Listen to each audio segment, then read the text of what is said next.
will be substantially less as compared to RCC.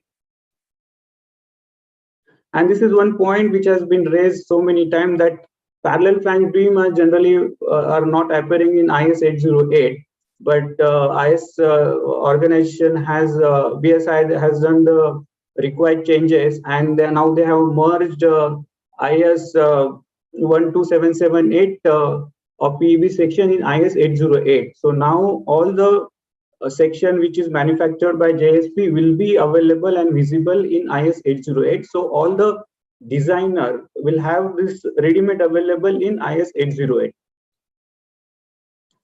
Now, when we see from steel section and RCC section, we have seen there is always a better advantage of having the steel structure with respect to RCC. But when we come to the steel section, there is again 2 points. There is one thing called the roll section, and second is the build-up section. The building can be formed with the roll section, or the particular section, the beams or column which are required can be taken as a roll or can be build up. The build up means that you buy a plate, cut into required web and depth, and then do the welding. Then it is called the build up section. But if you see, in case of roll section, the roll section will always 5 to 10% lighter than the build-up section if we consider the buckling factor structural design, because the imperfection factor of roll section will be definitely and always low or lesser than the build-up section. So here you have inherent advantage to the roll section where you can do the weight saving. Second thing, the cost. If you see overall price trend, the plate prices or the flat product prices are on continuous rise. Here you can see the graph. Earlier, the roll section and the plate section were at the almost same level, but post March 21, the structural steels remain same or almost flat, and wherever there is an increase, that increase is not as much as what has happened in plate. So now the plate plate at such, the bare plate without any standard dimension plates is still costing close to 6,000 to 8,000 rupees over and above normal roll section. Now when you buy the plate, you cannot use that plate as such as it is. For that you need to do cutting, you need to do finishing, you need to do welding, you need to do inspection. So not only the plate cost, but there is additional consumables, like you need to spend on the electricity, you need to spend on the labor, you need to spend on the welding, and you need to spend on the inspection also. So overall, if you can see, the cost of the build-up section will be almost 5,000 to 8,000 rupees over and above plate, which is already 5,000 to 6,000 rupees over and above roll section. So total benefit in case of roll, the total price difference between roll section and the plate section, the plate will be always higher than close to 12,000 to 15,000. We are talking about the normal plates, which has been converted into build-up section at maybe the maybe a tier 2 or maybe tier 2 type of fabricator. Here, one more thing is that there is not much of fabricator or the skill labor available in India which can do the perfect job of the plate build-up section, because it is not that easy that you go and cut the plate and then do the build-up section. But because it is already a labor-intensive thing, what the roll section does, the roll section are as of done the automated system, what is done to the machine. So you have the uniform properties and uniform dimension across the product, right from one end to another end. So here just a brief comparison between roll section versus PEB section. If you see from the design point of view, the span and load, the roll section can be used for the longer span with the heavy load bearing capacity. In case of same type of PEB, it can be used for the short span or less load bearing. If you want to increase this, then the depth of particular PEB has to go up, and with that particular thing, your cost will go up.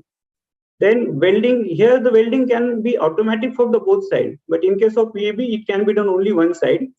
In case of intervention from the design consultant or maybe the QA, in case of roll section is almost nil because it is ready-made product. But in case of PEB, you need to check each and every welding, whether the welding is good. You need to do the ultrasound. You need to do various type of quality checks.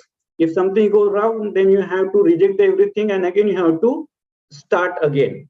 Now, in case of the construction time, it is like it is available off the shelf. Like you need to say UB2 node 3, it is readily available. You can just choose and start your work. But in case of PB, you need to start the fabrication. But to start the fabrication, you need to buy a plate, you need to cut that plate, you need to finish the plate, and then you need to start. So it is a time consuming thing. So here the roll section will always have the advantage. Now coming to the third part, that is the weather resistant steel. So what happens, any structure which is exposed to the elements will show some oxidation. With that particular oxidation, the upper layer will form a rust, and the rust over a period of time gets deepened and the thickness of the outer side will reduce. So we have some corrosion resistant steel which is manufactured as per IS 11587, which is 4 times corrosion resistance than the normal carbon steel. So what this does, it is that it prevents the rust formation, because see, we cannot avoid the entire rust formation. That can be done only a stainless steel type of thing, but the carbon steel, you cannot avoid the entire corrosion. But with this corrosion resistant steel, it can make the 4 times corrosion resistance at the normal steel, what is available in general IS 2062. Whatever we manufacture as per IS 11587, it is 4 times corrosion resistance. But here we need to understand one thing, that welding procedure has to be followed accordingly, because welding is an integral part of any design. So if you're doing any welding of the corrosion resistant steel, that welding procedure should comply to this particular specification, because it affects the overall longevity of that particular structure. Here you can see how the weather resistance thing can be done. There is one thing that you buy weather resisting steel. Second, you can buy a normal non-alloy steel and you do the painting. Then second thing is that reinforced or precast concrete. If you see, almost everything has the same cost. But if you go to the total life cycle, definitely weather resistant steel will give you the more cost optimization. Because in case of painted non-alloy steel, you need to spend lot on the plane, lot many man hours on the painting, and if something goes wrong in the particular paint in any type, you need to do the entire thing again. It cannot be done in the patches. It need to be done throughout the structure. So it is always better to have your base material itself as a weather resistance rather than adding the layers on it. Now, there is another one hazard is that the fire. If any building or any industry where the structural steel being used, there is always a hazard of fire. So in case of fire, that again can be done with the fire resistant paint. But again, the cost of fire resistance is such a is quite high. So, and second thing, the application also matters. If something has missed out at the say critical area, or where that you done the fireproofing and you done the paint application, but at the time of belting, if it is get scratched or it get peeled off, then you lose that fire protection of that particular area. So it's become Achilles heel in that particular area. So we are producing the fire resistant steel as per IS 15103, which has general properties are like that. It has to withstand up to 600 degrees Celsius temperature maximum for 3 hours. So it is the standard which requires that steel should not buckle or it should not lose its property when the temperature exceeds up to 600 degrees Celsius. It can withstand up to 3 hours, and 3 hours is a good enough time to evacuate or to douse off that particular fire. So now the fire resistant steel has the chemistry as such is like that. It process a fine crystal which with the reduced sulfur content. We need to add some microalloying element to get the strength as well as the fire resistance. And in case this fire resistant steel is required as a copper bearing, then the copper will be added. Now, this particular fire resistance grade are all weldable and it can have the carbon equivalent less than 0.45%. So there is no issue in case of weldability. But here again, we need to do that. We use the welding consumable as which can comply to IS 15103. As we said in the weather resistant steel, that it is an integral part. Welding is an integral part of any structure, so you need to choose your welding consumable accordingly. These are some typical properties of fire resistant steel. If you can see, phosphor and sulfur are maintained at the lower level, and at the same time some microelement like chromium and molybdenum will be added. And in case of mechanical property, you can see the percentage elongation. It is good enough to do any type of manufacturing, that is any welding or any bending, it can be done. There is absolutely no issue. It's same like IS 2062, the same way we can use this fire resistant steel. Now, as earlier in the opening remark, Vyas Sharma sir has told that why to waste resources. So something can be done, or some structure can be done with say 100 metric ton. Why to go for 120 metric ton? Because it's this carrying out this 120 job, you need to put more people, you need to more vehicles, you need to use more energy. So it's technically waste. But in case of India, what is happening on, still now we are stuck with the E250 as a base grade, and everybody in India call E350 as a HT or high strength grade.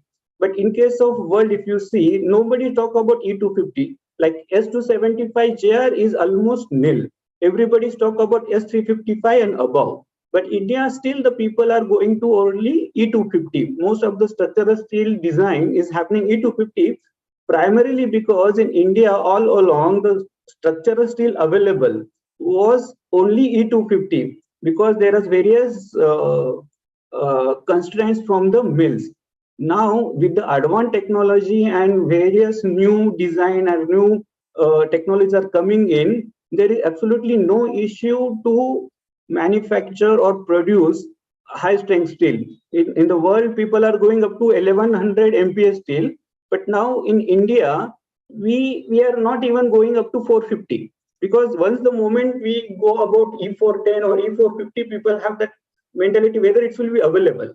But here we like to confirm you all people that for JSPL, the time required to produce E250 is the same for the E350 also, E410 also, and E450 also, E550 also. So there is no impact of serviceability in case of high strength steel with the JSPL. You ask any type of steel, any grade of steel, it will be available with the same lead time, because high strength steel itself gives you various advantage. First of all, it is a high strength to weight ratio. Second is it's lightweight, because rather than going for say 25 mm web, you can do the same thing with maybe 21 mm web. So here you save not only the weight, but you save that cost associated of the high weight, because your structure itself become light. The second thing is that when the structure is small or the total weight is of that particular building is less, you can do most of the thing in much faster way. So here we have supplied to E450 grade very comfortably to various projects, which will show in the coming up slide.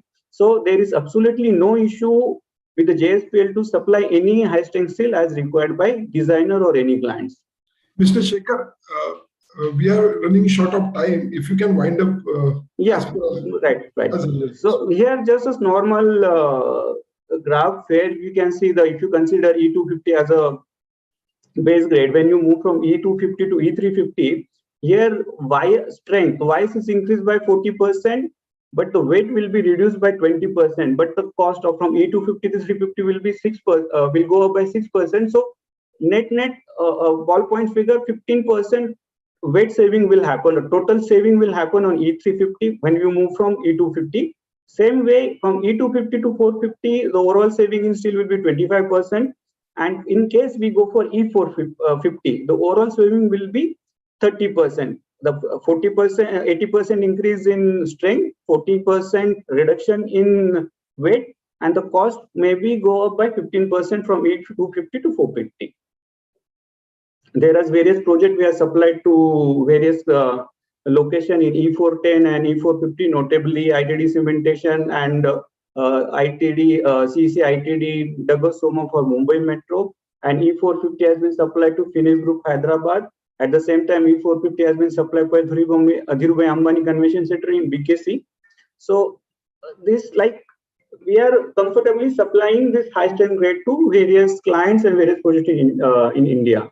This is some slides. That is Indian Institute of Medical Sciences, Bilaspur, Central Vista Project, Delhi.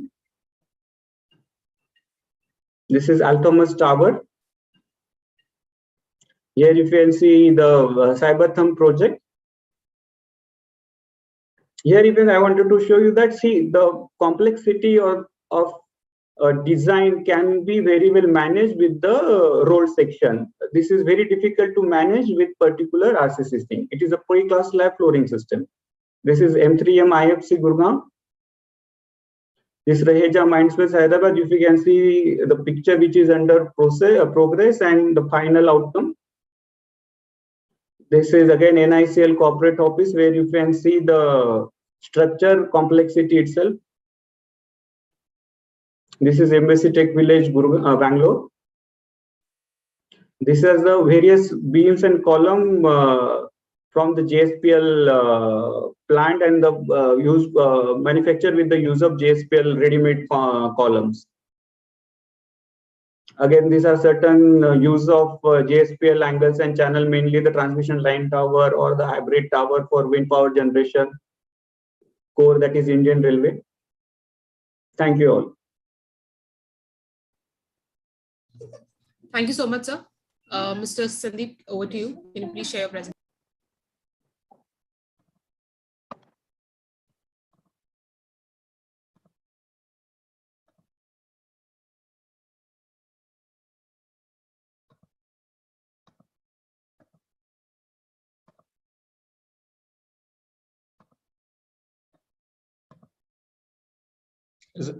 Is it visible, ma'am? Yes, sir, it is visible. Yeah, good afternoon all. This is Sandeep Venkatachari from Brick2All Infratech Limited, a startup working on adding value to the steel value chain. The topic today we'll be discussing on the high strength steels, and the flow of presentation would be overview of high strength steels, India today in terms of technology. So we cannot see your video. So, sorry, ma'am? So we cannot see your video. Okay. Fine now? Fine now? Yes, sir. Yeah. Overview of high strength steels, India today in terms of the technology and the range of sections that we produce. India versus the global range, high strength steel usage and the segmental demand, collaborative projects that we've been associated in the past few years, and way forward.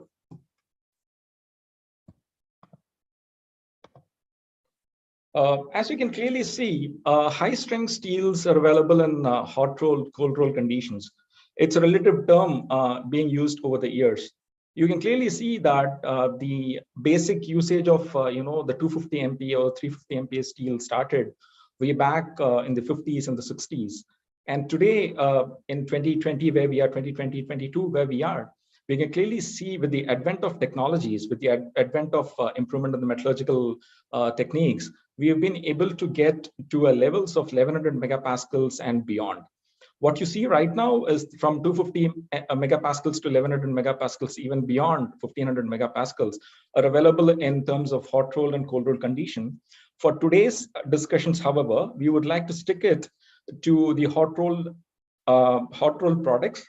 In this, there will be two products widely used. One will be the heavy plates and other straight sections.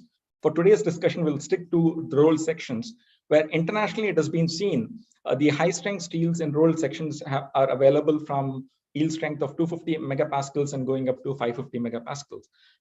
Now, the real point is the real challenge what people come across whenever they hear the term high strength steels are two aspects. One is whenever we name the high strength steels, the first point that comes to the mind is whether the material is really ductile, whether the material is weldable, whether the material has got a good ductility.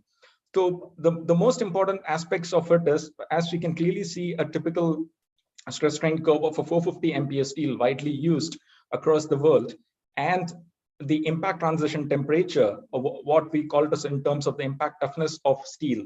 So if you can clearly see that the stress strain curve clearly points at a very clear yield strength of more than 450 MPa, and you can clearly see the tensile limits going up to a level of 600 megapascals, and then you have the fracture point. Second important point is that just looking at the stress strain curve, it's very clear that we also have a very clear tensile to yield ratio, and even for strengths of 450 megapascals, today the market can offer high strength tensile to yield ratio of more than 1.25, which is very high, not only in high in tensile to yield ratio, which is very good, in fact, for the earthquake applications, etc. And the right extreme is an impact transition curve. Generally, people associate with high strength steels with poor impact toughness.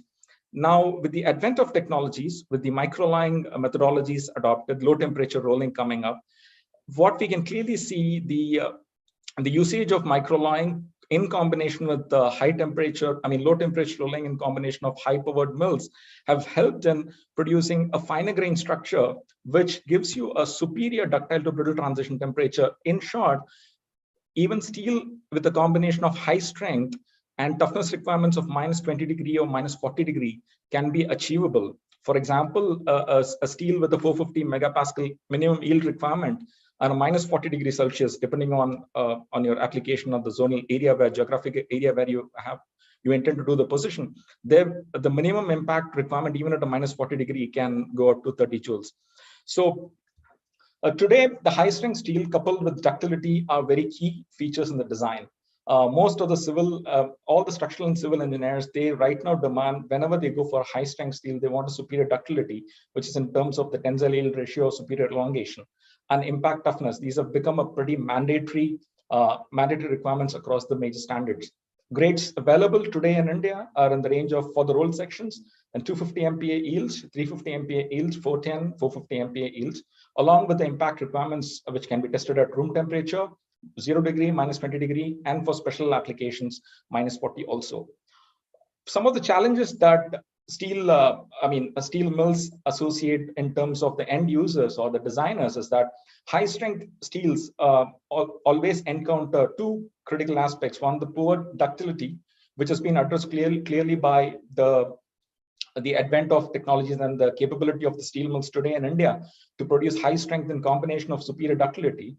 And another important point is the serviceability or the deflection issues that rise from the design fraternity, because conventionally, with the increase in high strength, the cross section has to reduce, and with that reduced cross section and with the given span, people generally counter with a poor deflection, even though the stress factors are well optimized, the stress ratios are well optimized, but the serviceability or deflection issues always hinder them.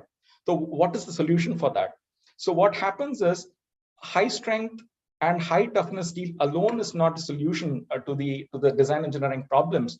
We also need to understand that high strength, high toughness steel coupled with a combination of wide range of sections only will help in optimum design solutions. So as you can clearly see, there's been a good trend in terms of usage of high strength steels across the globe. Today in India, we have the capability to produce a 450 megapascal steel coupled with a superior impact. And today, the market also understands some of the demand generators, which is basically the structural engineering fraternity, where the kind of serviceability problems that they encounter.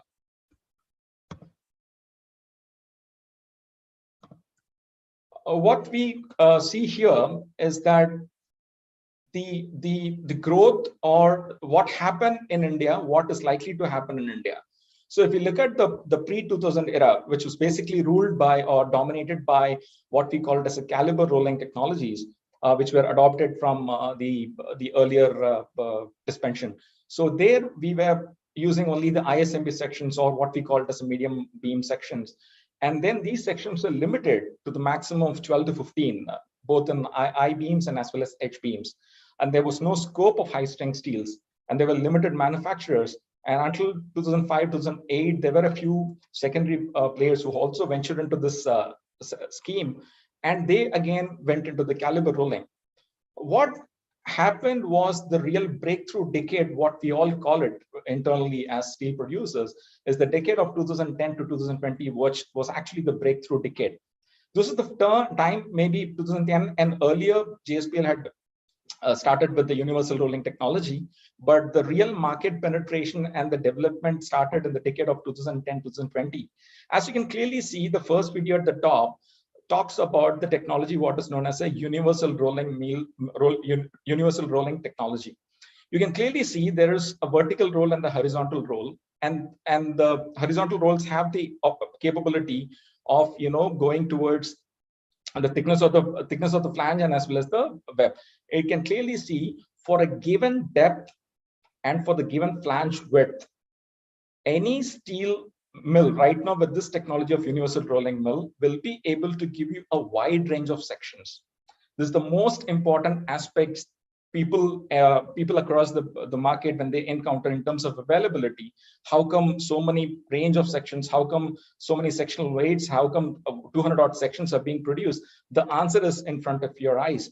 It's very clear that for any given thickness, assuming you have a flange thickness of 12 mm for a depth for a depth of 300 mm depth, and you want a 14 mm for a depth of 300, where you can clearly see the web and the flange thickness gets squeezed and then the length gets abused. That's how for a given depth of a beam, for a given flange width of the beam, you get a multiple sectional weights, which adds huge value coupled with the high strength steels. Otherwise, simply having 12 sections or 13 sections using caliber rolling, which happened earlier, would not take us to where we are right now. Today, with the technology, the new range of sections are produced in India, especially from Jindal Steel and Power Limited, is in line with the global and the Indian standards, at least in terms of reciprocation, in terms of development, in terms of reach. It's almost in line with the global technology. Apart from this is in terms of the sections that are getting rolled. Another key important feature is that how do we produce high strength steels? I mean, these are just sections that we are saying. The video below clearly says this is nothing but a high shape factor rolling, or we can also term it as a thermomechanically controlled rolling, which is high shape factor rolling in combination with the proper cooling methodologies. This is affected with the usage of niobium, vanadium, titanium, etc. What happens is this in turn helps us in reducing the carbon equivalent and not be dependent more on the carbon factor. So you have a trade-off of a combination of high shape factor rolling, a high-powered mill with the microalloying techniques help you in producing the best kind of high-strength steels with a lower carbon and lower carbon equivalent, which is also stressed by across various fields. Second important point: best and the optimum utilization of high strength can only be realizing through developing maximum range as possible. Today, India can produce depths starting from 100 mm going up to a depth of 900 in I-beams. India can produce depths from for the flange width for a UC column from 150 going up to 400. A proven track record of translating value engineering efforts into reality, which was first of its kind in India from design till execution. Like every project, every client, every consultant were tracked together, where new sections got developed, new high-strength steels were introduced. This whole cycle or the whole involvement was happening in what we call it as the breakthrough decade, which is 2010 to 2020. Now there's always a question, okay, that's the past, and what is next, which is 220 and beyond. We are in 2022 right now. It's very clear the future would belong to people who agree upon either a value engineering or a cost cutting. The moment you look at value engineering as a concept would come in terms of the right selection of steel, the right selection of sections, and the right economics in terms of your overall value for your projects versus cost cutting.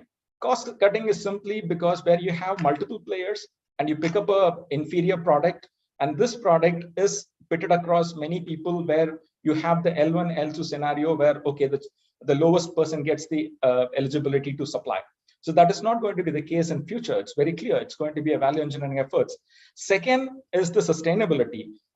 Respected V.R. Sharma sir was talking about the CO2 emissions, the reduction of the steel output, not completely, but as a right usage, is completely driven by the sustainability. Third is the collaboration efforts, where the steel mills have dedicated technical teams interacting with the key influencers across India for the collaborative efforts. These are the three aspects which clearly is going to shape up the upcoming decades. India versus the global range, which very clear right now. India is producing close to 900 mm depth beams. Internationally is up to 1100 depth beams. And then some of the beams of the columns are also internationally available up to 400. Today, again, India has a 350, and some of the beams even go up to columns, H beams also go up to 400, 450. The key challenges, not only in terms of the depth, not only in terms of the H beams what we have, even the high strength steels capability that's available today in India is at par with the global trends. For example, India today has the wide range of parallel flange sections. New manufacturers have also entered the fray. The total number of sections available today is more than 150. In fact, some of the repeat sections, if you add, is also go up to 200 sections available. Depth ranging from 100 to 900, columns from 150 to 400. And sectional weight is from 15 kg per meter and going up to 340 kg per meter. That's the current range. But what matters is the high strength coupled with the high toughness is gaining acceptance across various segments. Existing requirements are perfectly met. But in order to take forward, in order to what kind of future that we envision ourselves and what kind of collaboration that we enter, the real pull factor that has to come so that the steel mills are right now or also equip themselves for the next change that is likely to come. For example, the global range, there's still huge scope of developing additional ranges. Like for example, going up to 1100 depth, sectional weights going up to 1 ton, flange thickness is going up to 130 mm too. But increasing in the steel usage in these various sectors, coupled with growth, will only create the necessary pull for more range. Because in the existing condition of in India, in terms of all the various segments that we have and the capability also, we are almost there in that particular saturation level. But for the next level, there has to be a significant steel-based building push, significant infra push, and significant cost-effective or the value engineering push, so that the next level of going for a deeper depth, jumbo sections can be envisaged in the coming years. Road to high strength. Today, road to high strength, as Shekhar was also talking, it's not that easy because still there are many people who are stuck with 250 MPa steel, and it also happens to be it's a fact. Road to high strength. I just wanted to share 3 simple examples to all of you. Almost in 2013 and 2014, what you see is the case study of A, where we collaborated with one of the top consultants to create a value for our customer and end client. This is a cement structure, which is completely designed on the ISMB 400, 450, 600 mm depth beam with a typical utilization ratio of 0.35 or 0.4, which is very, very, very bad, I would say, for a given beam or for a given column. So the underutilization is clearly visible, and the ranges that were available at that time were huge, and still we had a good scope. So what basically did was the ISMB sections of basically 450, 500, 600 got converted in the universal beams and universal columns. That itself resulted in close to 10 to 12% of savings by right selection of section alone. When you couple that with a 350 MPa steel, 350 MPa steel at that time was high strength steel, this yielded an overall saving of 20%. So this is the overall dynamics where the trend got changed from a conventional ISMB to a parallel flange beam, or either universal beams, universal NPB sections. So that phase was pretty difficult in terms of the conversion. Second biggest bottleneck what we have today in India is that, I'll just give you a typical thumb rule. Today, India produces a hot roll coils of, last year data was close to 45 million tons. This year would be crossing 50 million tons of hot roll coils. And plates, approximately the capacities of most of the plate mills are close to 7 million ton, but we end up producing close to 5 million ton. The rolled sections as such is pretty lower than the hot strip mill production, the plate production, and the plate production. So what happens is whatever is available in the market, people tend to go for the built-up sections. That second B is actually one of the commercial building flow, where with the stress ratios of 0.5, 0.7, 0.5, 0.7 for the primary and the secondary beams. And these were used by one of our customers for using a built-up section, where we sat with them, we did the complete SAT analysis, and we gave them an option to go for the white panel flange beams of 600, 700, 800 depth, which completely replaced the built-up sections, which did away with the welding, which we also introduced the high-strength steel for the first time, reduce the lead time, reduce the fabrication, and this in turn gave savings of approximately 10%. So the road to high-strength steels has seen one aspect of doing away with the ISMB sections, another optimizing the rolled sections and deeper depth beams, replacing the built-up section wherever quite possible.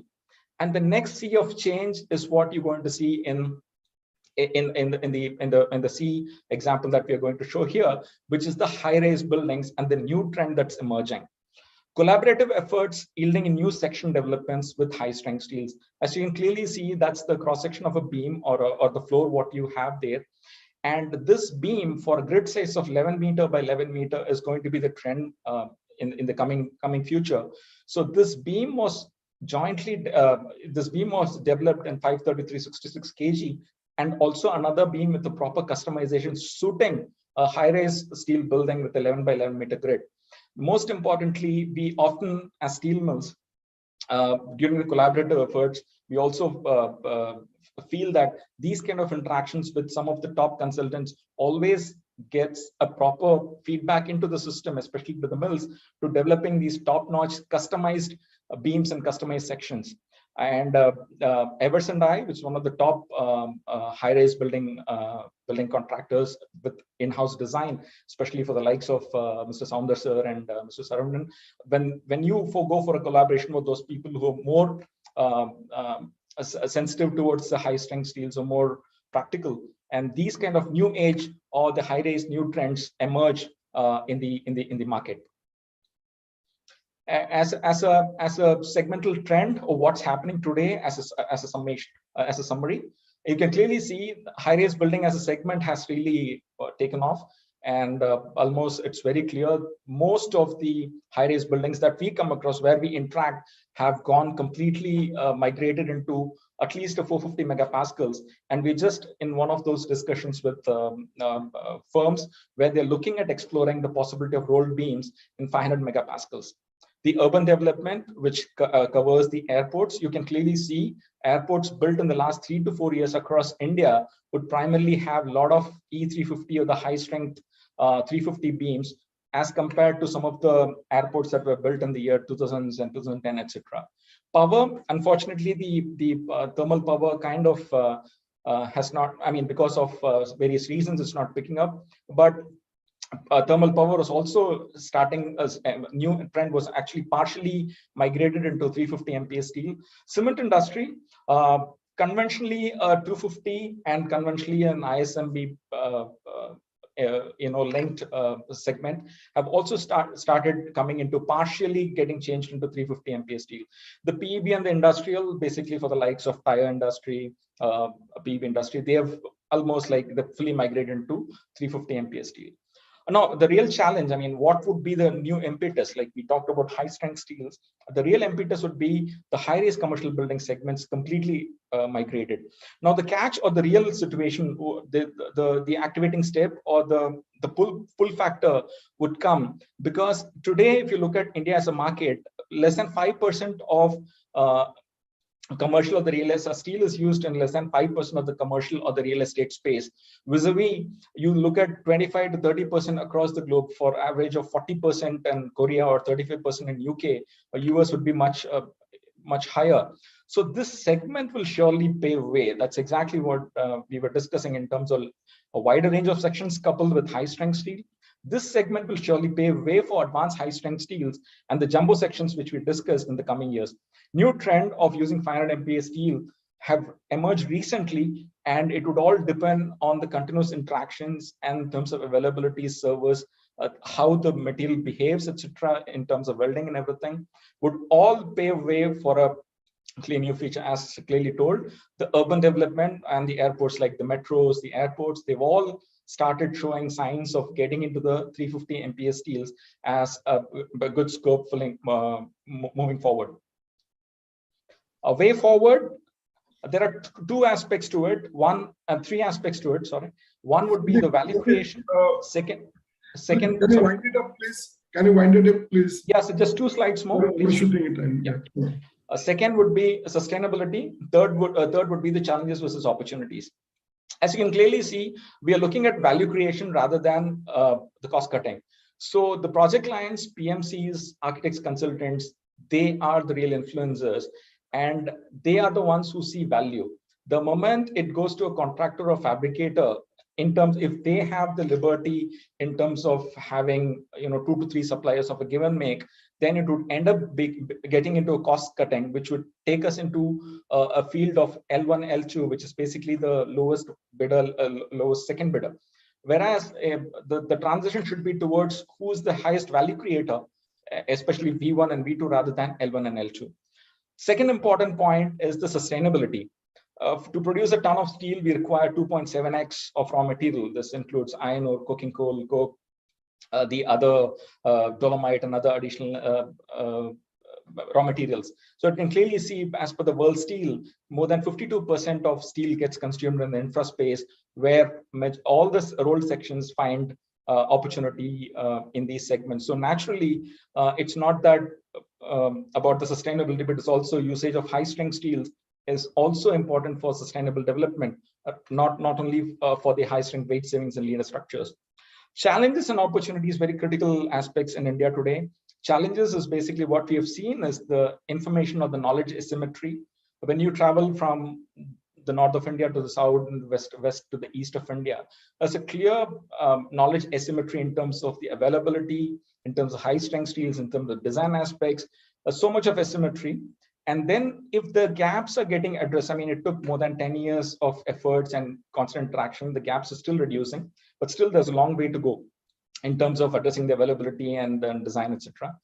Challenges would be how many people would be ready to accept a V1, V2 versus an L1, L2. But for India, the beauty is in terms of the opportunities that lie ahead. Strong capex plan and a growing economy. The most significant aspect which we see is that the top 50 leading global engineering firms now have offices in India. So the global engineering knowledge, the global intelligence in terms of design usage of high strength steels invariably is going to come to India. It is the steel mills who have already set the ball rolling in terms of readily available sections today. And then joining hands and the collaborating is going to be the next deadly combination of having the wide range of sections coupled with high strength steels going forward. There's an immense scope of collaboration and value addition along the supply chain going forward. So finally, I wrap it up by this saying that not just any steel, but the right steel, and the right steel would logically be high strength steels in today's market. Thank you. Thank you. Over to you, Mr. Anil Agarwal. Can you please share your screen?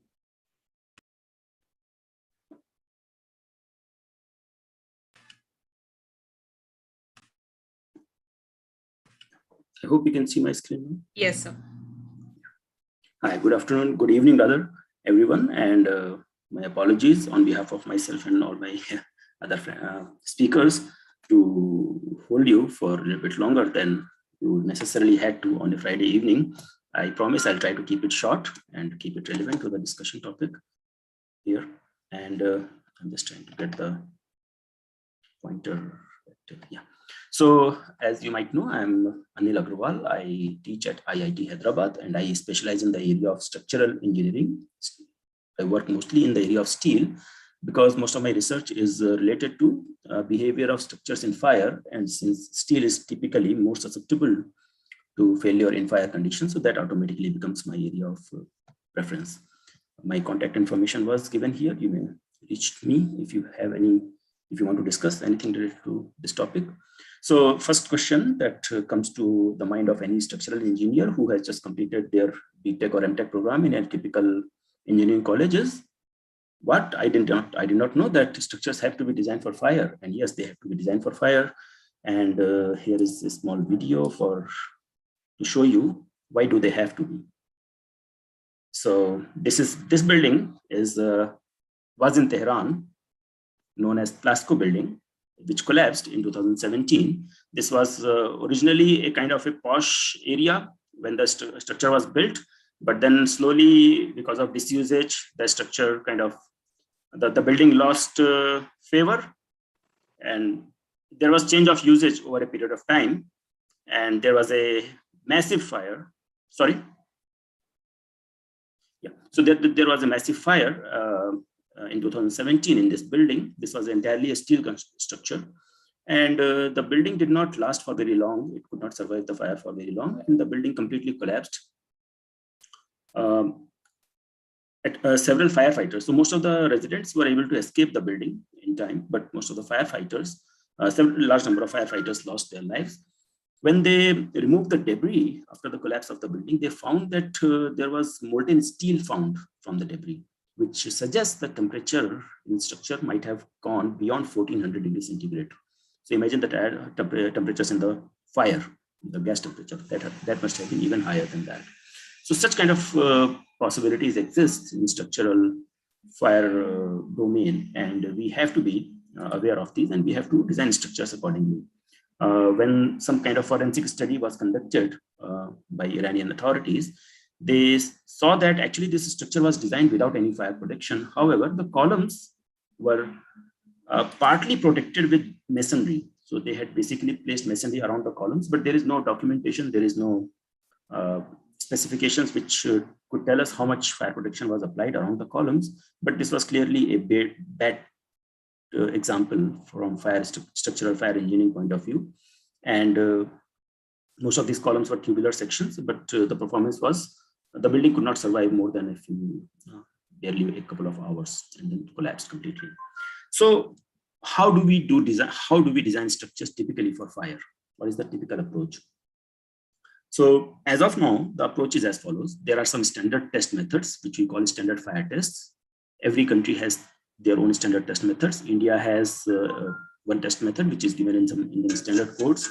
There are test methods which are available in the European codes. There are test methods which are available popular in America. So those kind of tests are conducted on members individually.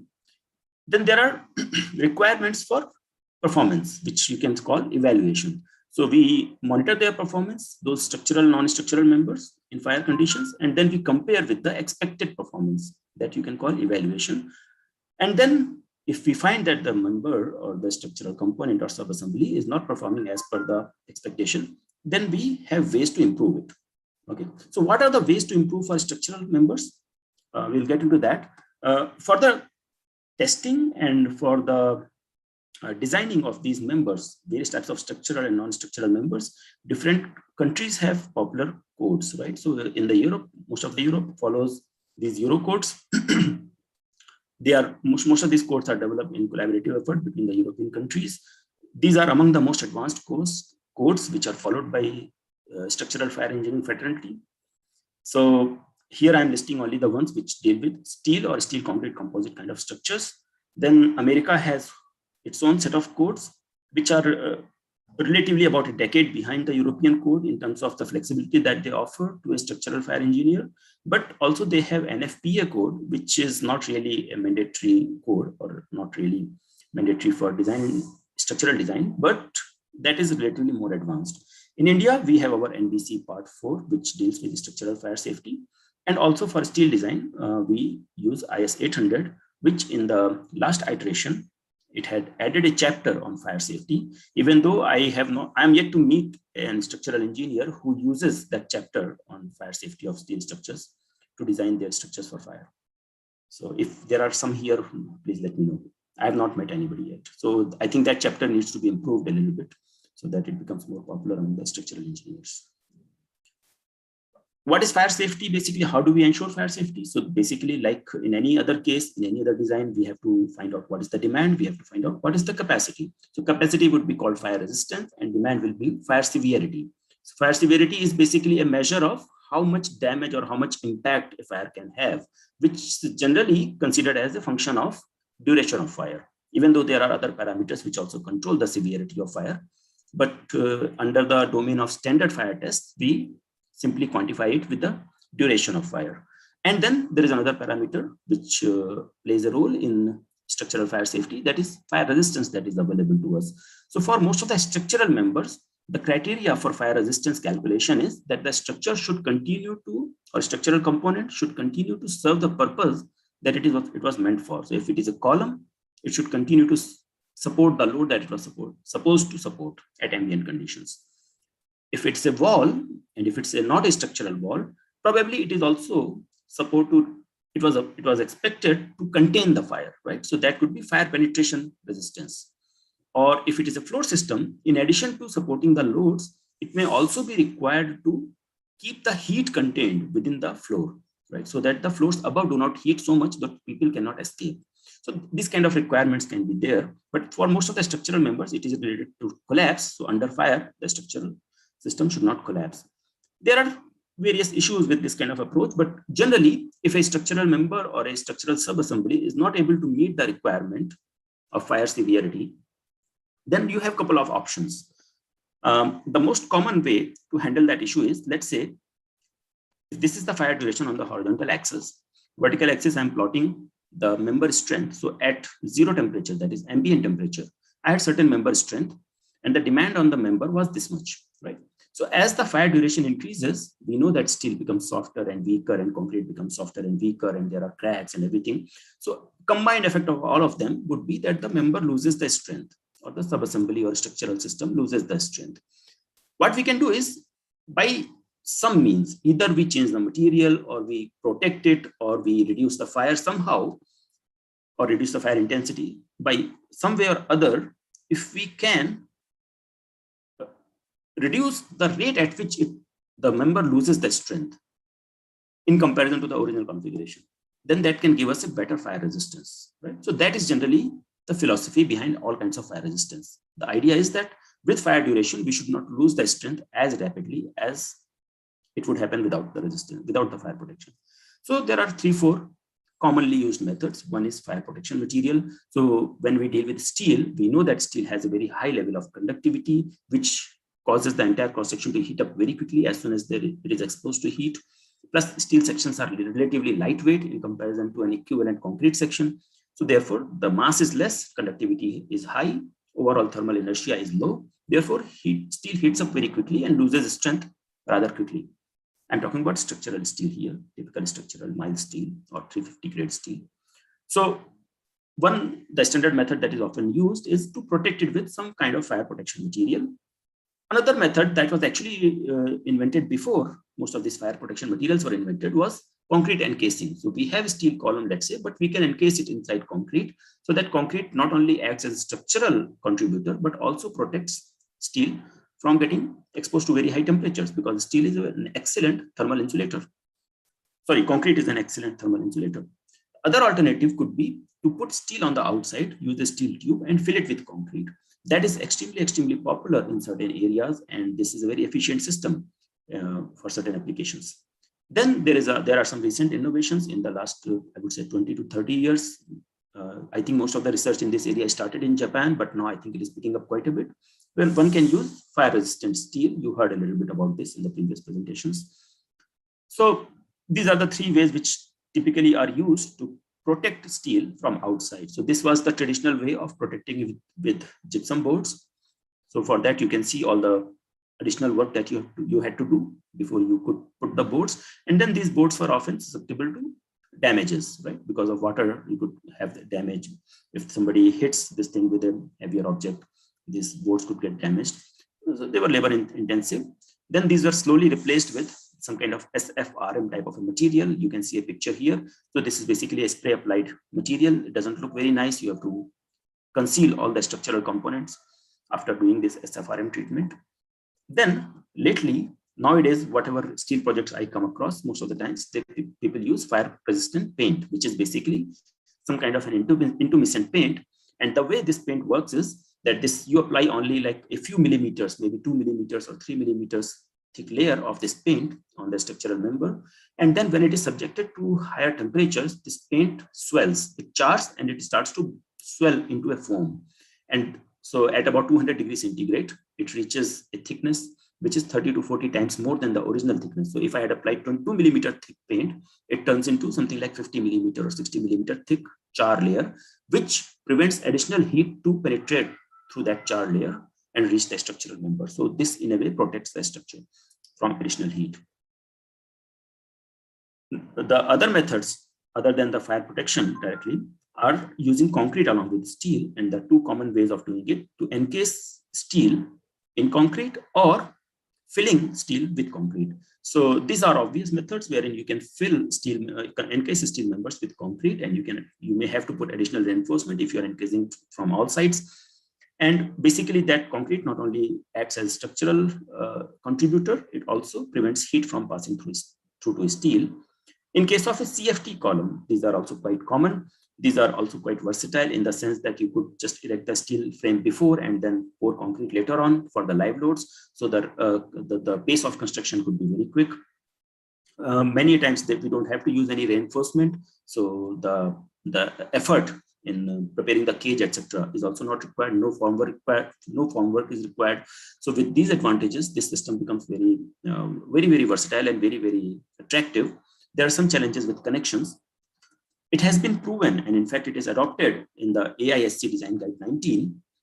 So this is not really a code, American code, but this is American Design Guide, which can tell you how much fire resistance you can expect from a CFT column, which is basically steel tube filled with concrete. So there are some parameters. You can go to this code and fill in these parameters. So if I have a certain load requirement and I design, I find out that a 300 by 300 column would be sufficient. If I do that with bare steel, without any fire protection, without any additional fire protection, I will barely manage to get 15 to 20 minutes of fire protection or fire resistance.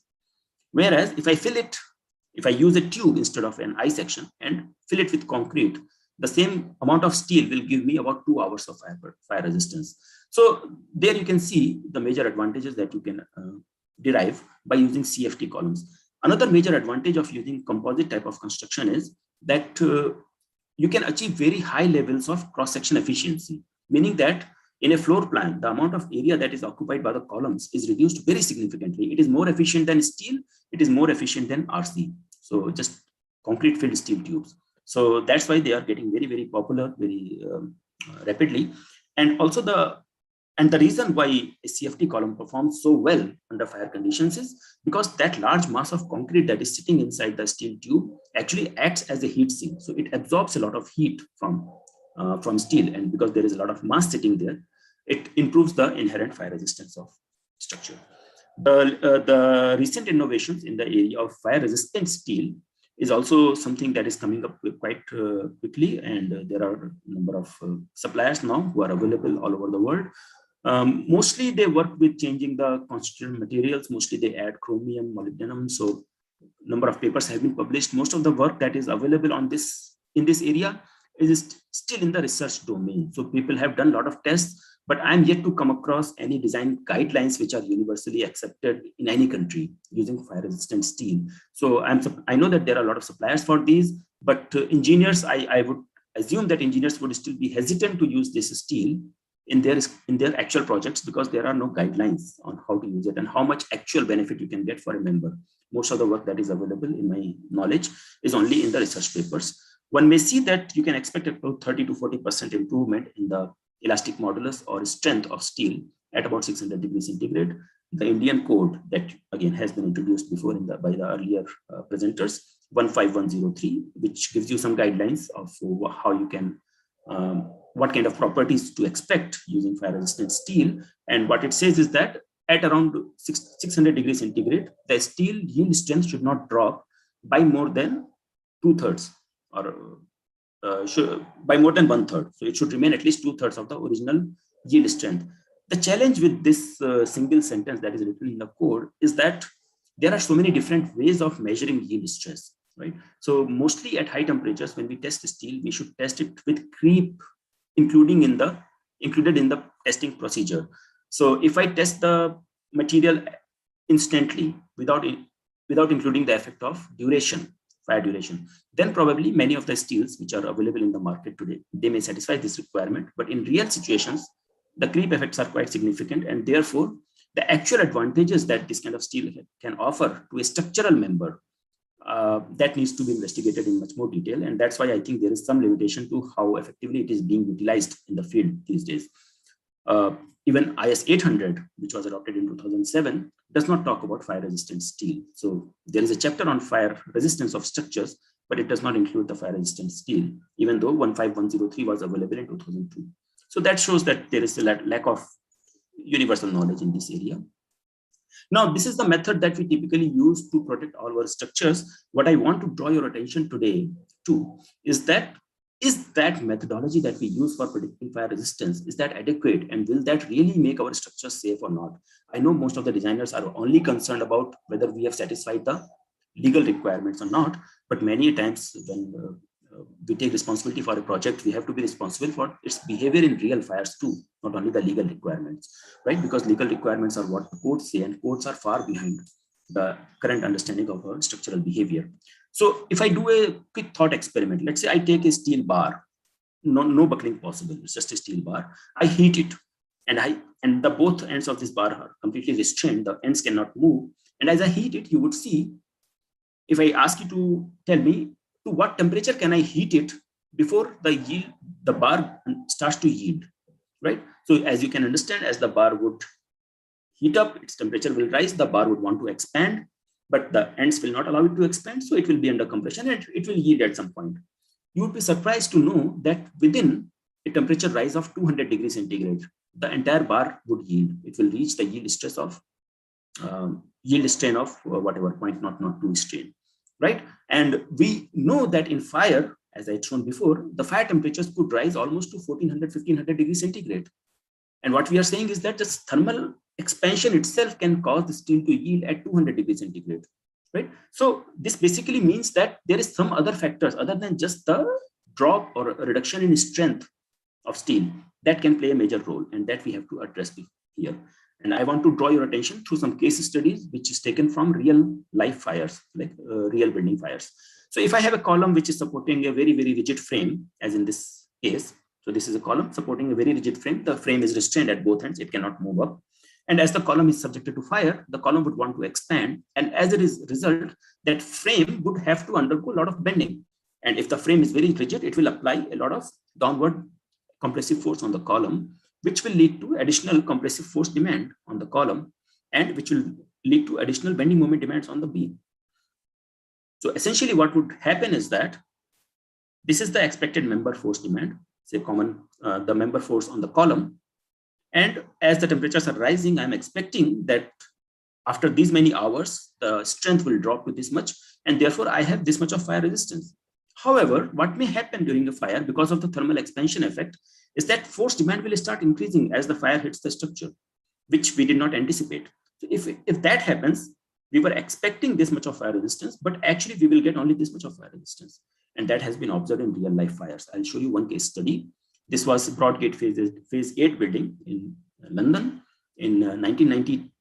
In 1990, this building was under construction, was subjected to fire. There was an accident. The fire lit up the building. And this was a very interesting structure. It was a 14-story building. At the top of the building, they had a very rigid transfer frame. There is something called transfer frame. You might be familiar with this kind of structural system, which provides additional redundancy to the structure.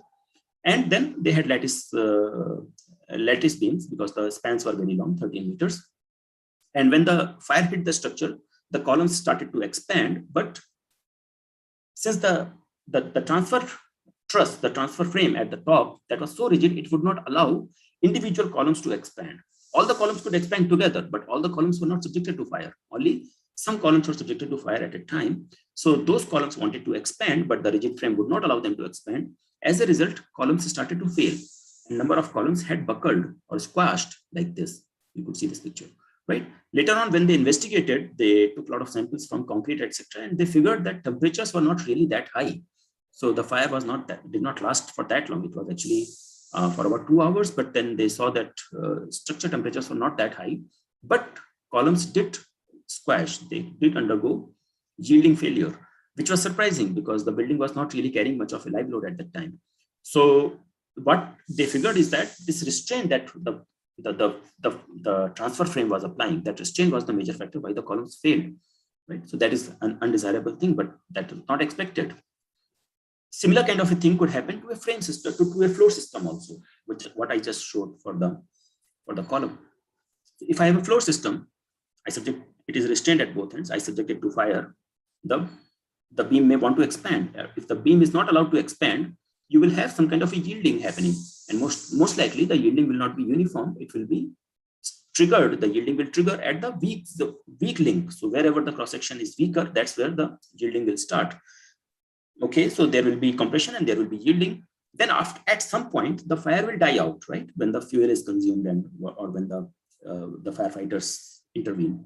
When the fire dies out, at that time, the beam will start cooling down. And when the beam cools down, at that time, whatever the plastic deformation have accumulated in that hinge, they will remain there. In addition to that, the beam will start to shrink, leading to a large tension force demand in the beam. Also, when the beam is subjected to flexural forces, there will be hinges forming in the beam under fire conditions. When the hinges form in a beam, the beam turns into a mechanism leading to the flexural forces, which the beam was supposed to resist through bending moment, get transferred as axial forces. And you can imagine the amount of tension force applications or tension force demands it can impart on the connections, which were not actually designed for these kind of tension forces. So there are a number of real life examples of this kind of failure also. So this was Alexis Nihon Plaza in Montreal, Canada. In 1986, this was pure steel building, very traditional type of steel building, no special features like the ones that you saw in the previous example.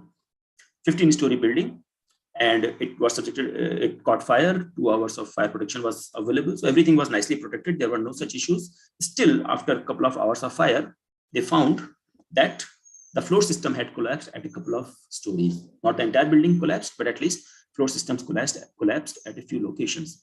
And when they investigated the failure, what they found was that this connection between the beam and the column was subjected to very large tension and compression force demands. And that basically points to the factor that I was just talking about. When the beam is connecting to a column, because of fire, the beam can push against the column, can pull against the column. And this kind of forces, this connection may not always be designed for such kind of forces. This kind of problem is not there so much in concrete, but in steel, where the connections are kind of discrete elements, they tend to have this susceptibility, and therefore they can lead to a failure of the column itself or the connection. Even more slides. Yeah, just I think 2 more slides. Okay. This is another example of the similar kind of a failure. You might be familiar with the failure of World Trade Center 7. That was basically the 2 tall towers for World Trade Center 1 and 2 that we are all familiar with. World Trade Center 7 was another building of 54-story height,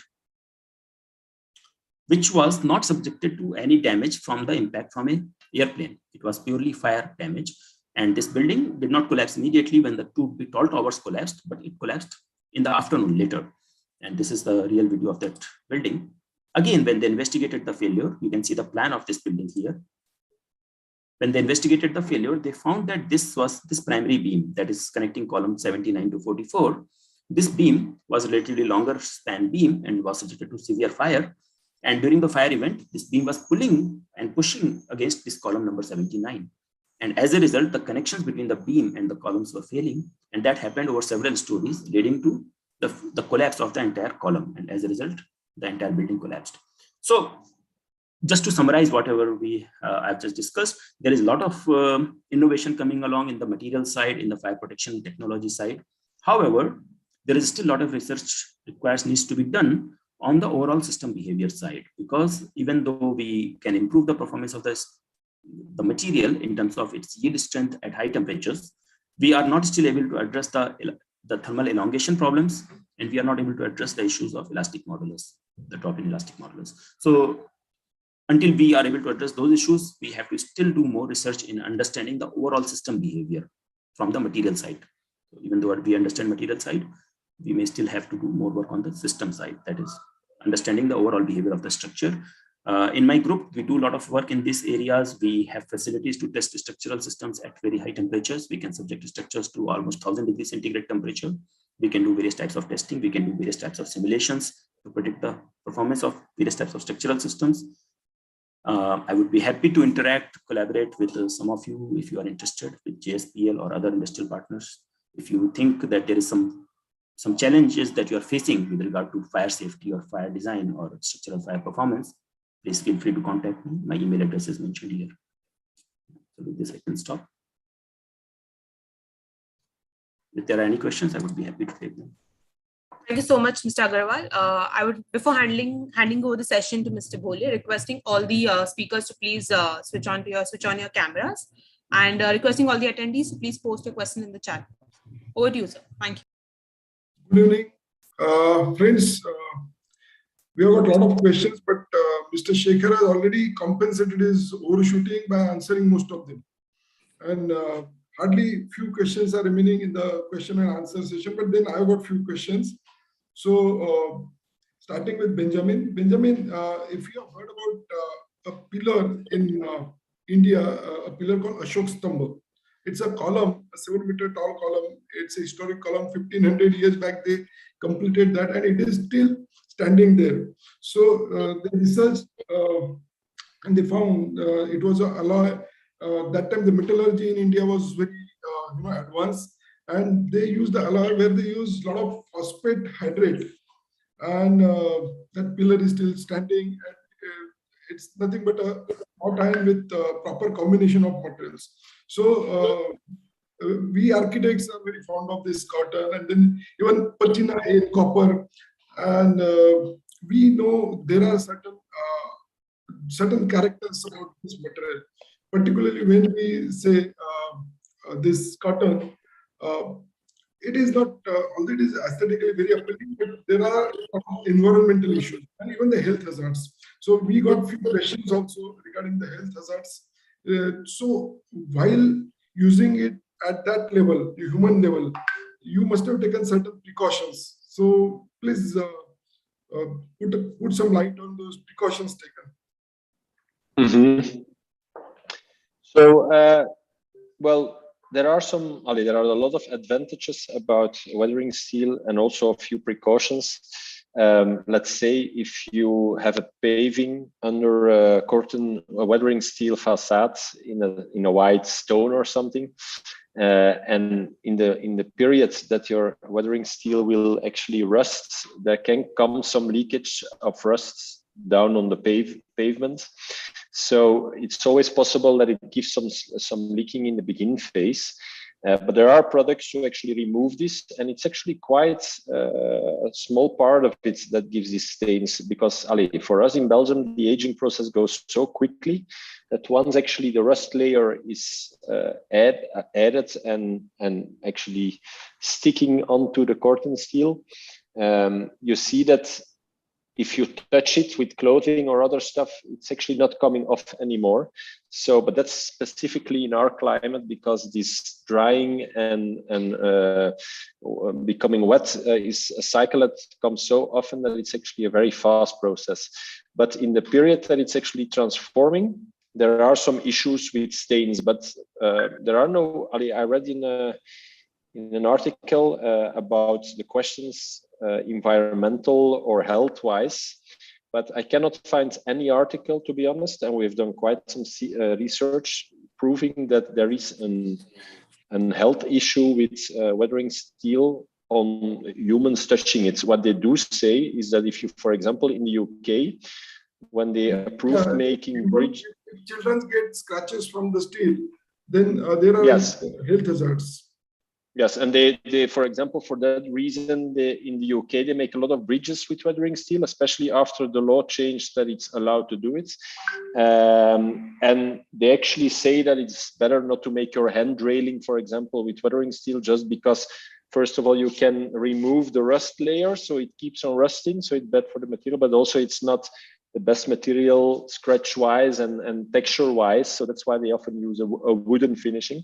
But for the rest, we only have good experiences with how fast these processes go and how little the amount of rust that you see on the ground is.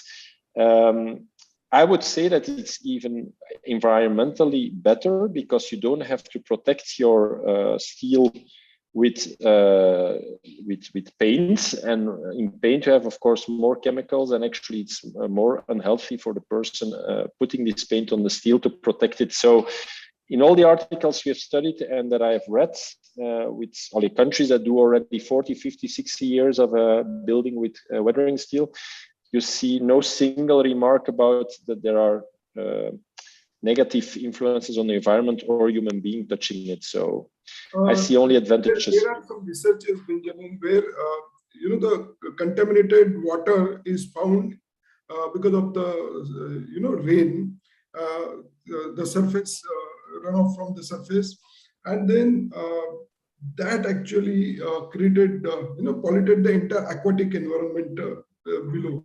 So then few architects did some research, because we want these aesthetics, because I'm an architect, so I know exactly how we feel about it. So people did some research and they used terracotta cladding, in fact, terracotta surface coating, to give the same impact of, cotton steel.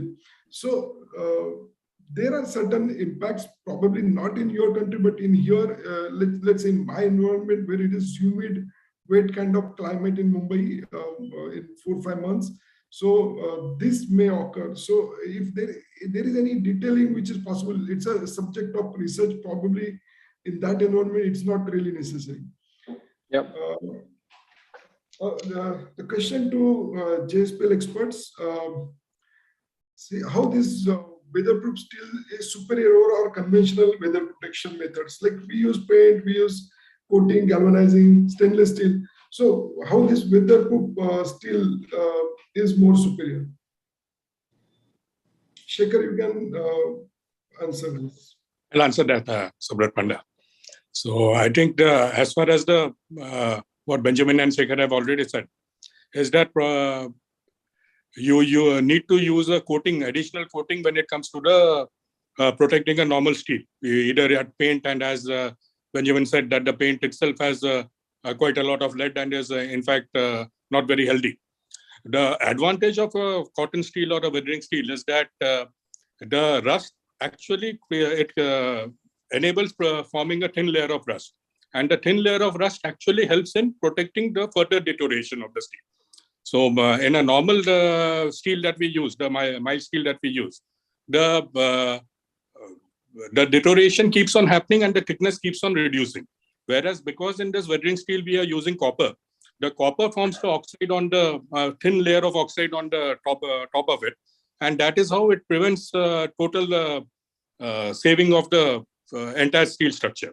So if you look at most of the railway bridges which are there today, which have been built in the British era, even at that point of time, though we don't use any paint on them, but still they have been protected over the last 100 years.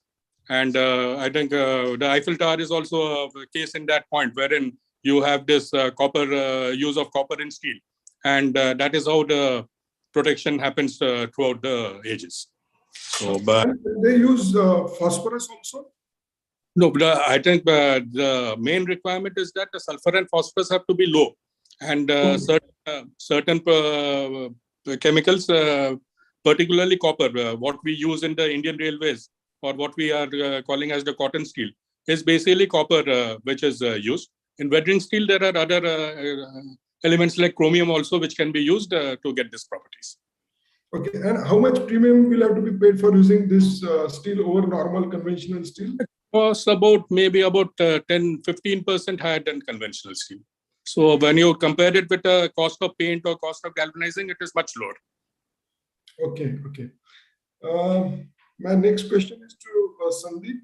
Sandeep, if this high strength steel is so much superior, basic question, why don't we use it in our premium building projects? Why I said premium? Because anyway, we know steel construction is costlier than the conventional concrete methodology. So still, we should be able to afford it in premium high-rise towers. So why don't we use it?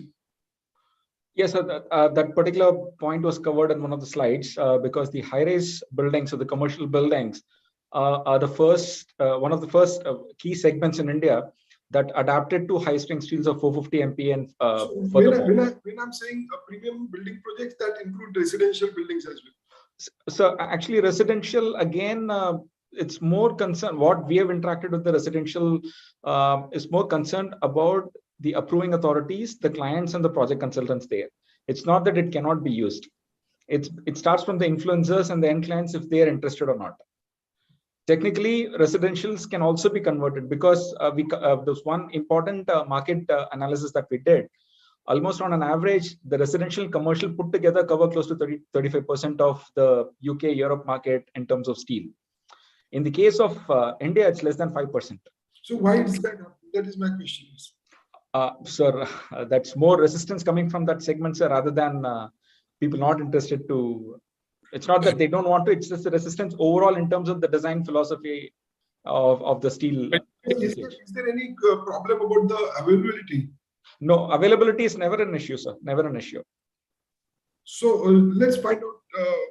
All experts are there. The question is open for all of you. Why we are not using it for residential high-rise towers? Vivekji, I'll just add to Sandeep. It is more of perception, as say. When we talk about steel, people think it cannot be that aesthetic as compared to what we can do the RCC. And the premium residential thing, the mindset of buyer is that they don't want to experiment. They want to go with the flow. What is happening over the last so many years, they just don't want to take a risk, because with the residential, the perception and the understanding of buyer matters a lot. But as Sandeep said, there is no issue as that steel cannot be used in the residential. It's a matter of perception, and with all us together, we'll definitely able to move, or we can able to change that perception maybe going forward. So, I think, residential example of it would be Lodha Altamount, which is there in Altamount Road. It is an entirely steel building, and I think it's a residential building. So there have been cases where residential has actually started coming up. Two basic issues when it comes to residential is that because of the beam thickness of about 400 mm is or 350 mm the beam thickness. So there could be a reduction in the floor space compared to what would be normally available. So that could be one point which was avoiding it. And second is that in most of the residential process, the cost of capital is only till the raft. Once the raft is there, then the slab-wise cost becomes comes back to the developer. Whereas when you do a steel building, I think the entire steel building of 7 floors, 8 floors can come up together. So the initial cost of investment is quite high. So both these cases could be there for the residential project as such. And as Shekhar said that if you expose the steel totally, then there is still a mindset when it comes to the aesthetics part of it. So if you do a composite, then probably developers think that why do a composite of only structural, why not do it with RCC only? Okay, just a basic question. I don't know, that's why I'm asking. Is Antalya a concrete building or a steel building? Antalya is a concrete building. But you would have seen there's a lot of those hollow. Yeah. Hollow section, it's a composite also, but there are certain section which has been done with the hollow section. Okay. So this question is for again you can answer this. I heard about this. What is the difference between this first generation, second generation, and third generation of high strength steel? So what is that? Why they say second generation high strength steel? It's just a technical this thing. I think Sandeep answered that quite, that initially when we talked about high strength steel, it was only E350, which is, whereas E250 was what is generally was there in the India till maybe about 2006, 2007. Everything was happening with 250. That is why a yield strength of 250 MPa. So then we have moved to this E350 grade. And now we have moved to E410 and E450 grade. And so the composition of the steel? The composition of steel, there's hardly some drop in the carbon percentage. Say in E250, it is 0.22. In E450, it may be 0.23, 0.24. And but the basic strength comes from addition of ferroalloys and by control of the manganese. So these are the two factors which basically increase the strength of the steel. I think Sandeep further to it. Yeah, so typically, so was asking about the first generation, second and third generation. I mean, it's basically, it's relative terms. What we used to refer as a 250 or a 350 as a high strength a few decades back, that related term, the 250 has actually become now 350 and 350 has actually now become 450. At least in terms of India's perspective, if you look at it, at least first generation, second and third generation, we can pick that into 3 decades, 30 years at least. from this decade onwards, we are basically into the third generation, which is also what is globally available as 450 MPa and 550 MPa high strength steels, also available right now in India. But in one of your slides, you said it is ranging from 250 to 1100, megapascal. So that is that's basically hot roll plates. Huh? I mean, that's so in the introduction I told. In fact, we also have cold roll coils, cold roll sheets also going up to 1500 MPa steel. So for the roll sections as such for today's forum, the roll sections are available from 250 to 550 MPa steel across the globe. Okay, and this is for Dr. Anil. So this fire resistant steel, is it superior than the current conventional fire protection measures? Like we use those paints and those vermiculite plaster, or you shoot that encasing. So is it better? Actually, right. So, I mean, better could be quantified in various aspects, like whether it's better from a structural point of view or better economic point of view and so on, right? So, economy, I may not be able to, I'm not the right person to answer that question because the market value, the prices, etc., vary quite a bit from time to time.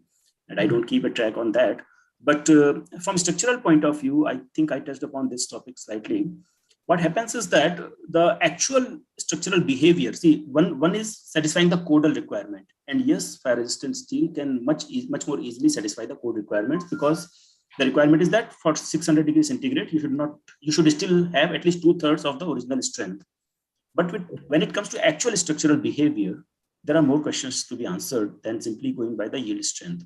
So yes, I mean, from a designer's point of view, yes, it offers much higher level of performance from structural fire aspect itself. But there are still doubts that need to be answered, and a lot of research is required in that area.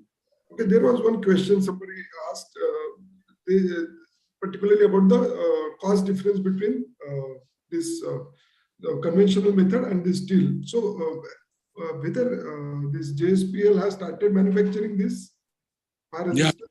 We have started. So then you can put some light onto the costing part of it. The costing is, but anything which is intrinsic to the steel will be much cheaper than what you use from an external point of view. That if you use an intumescent paint, and compared to that, because here we only add some grade microalloys and get the property of the steel.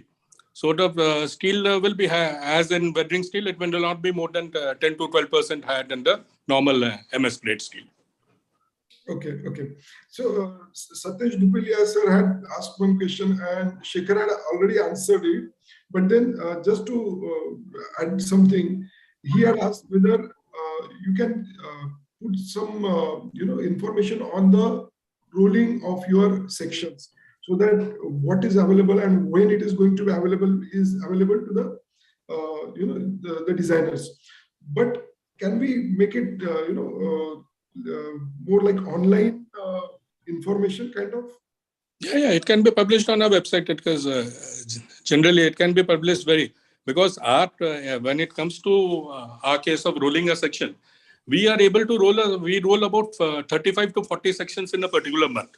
So it is not too much of an issue as far as the availability is concerned. There could be some very few sections where probably the campaignable size does not happen and then that gets delayed. But those will be very far and few. I don't think aaj ke date mein there's any such major problem as far as the section availability is concerned. Okay, so there are a few questions which are open for the forum. So I want to understand the effect on weather resistant steel when it comes in contact with other metals, like they call bimetallic corrosion. And when you mix it with normal steel in the building construction, what is the effect? Well, when you design weathering steel in the right way and you make your details in the right way, you actually have to avoid the contact between different parts of steel. So what we do see, that's what I explained also in my presentation, is for example, for the lamellae that we put in the garden as an ornament, the part that was in the ground was actually put on top of a galvanized steel railing, two U profiles. But to avoid the contact between the two metals, we actually put an inert material. It was some kind of polymer that we put between the two, like a neoprene, something like that. And that actually cuts the two metal touching each other due to electrolytical, we call it galvanized current if I translate it from Dutch. So that's one thing. The other thing is actually when you hang your metal onto a facade, it's very important, for example, if the corten steel is touching itself in overlaps, that you leave some gaps between it, that it can irrigate and that it can actually form this rust layer on each side, because if it keeps on touching each other and there is humidity caught in between these two overlaps with cladding, for example, it can keep on rusting and you can get holes in your corten steel. So it's really important to combine the right balls, the right neoprene, I don't know how you say that in English, but like the thing you put between your bolt and your bar to actually avoid the metals touching each other. Also in the ground where you have a more acidic kind of atmosphere, it's also better to protect your weathering steel by using another metal, like we done with the lamella under the ground with galvanized steel. So because otherwise the acidity can actually make also holes in your weathering steel. So it's really important to have these specific details. Actually, you can find quite some interesting details in working with weathering steel from bridges in the UK, because that's really known there for using it. Also in sea environments, there are disadvantages. So it's actually advised to use it far enough from the sea because of also the specific molecules that are in the air from the salt water. So you have to take care of the necessary precautions in using weathering steel. And if you do that right, you can get these very, very long lifespans of your weathering steel, even with very thin thicknesses. But when you keep this joint between these two members, because of the friction, if the coating gets damaged, the member thickness will keep on reducing. So how do you handle that? Well, for example, you see a lot of times when they use weathering steel just as an cladding, you see a lot of contractors just putting stainless steel bolts through the corten steel and just hanging it like that. But we know from experience, if you don't take more precautions, that after time, this hole will actually, just because of this metallic collision between the two, the hole will actually deteriorate more. So we always advise to use like an inert material that has high pressure qualities, like neoprene, for example, that can be used under pressure, but doesn't make this bridge, this electrolytical bridge between the two. But you see a lot of, it's actually depending the kind of how bad it is. If something would happen with the hole where the bolt is actually put through, if it's just a cladding and it's actually something that maybe after 30 or 40 years would cause a problem, but you think of your building in a circular way that it's maybe already changed at that point, then you could go lighter over that. But if you really see it for a very long period of time without any worries, I would always advise to separate your metals from each other. Very well said. So I think we are already overshoot by 20-23 minutes. Carol, my questions are over, and already our panelists have answered most of the questions by the viewers. Okay. Thank you so much, sir. Thank you. I thank everyone for joining us. I thank especially the keynote address, the moderator, and all the speakers for sparing their time and sharing the knowledge with us. Requesting all the attendees, in case of any questions, please write to carol@mxbm.in. It would be put in the chat box, wherein the questions would be sent to the speakers, and they would, once they answer, we'll send it across to you. Thank you so much for joining. Have a great weekend. Thank you. Have a nice day. Thank you. Bye. Thank you. Bye. Thank you. Bye-bye. Bye-bye. Thank you. Thank you.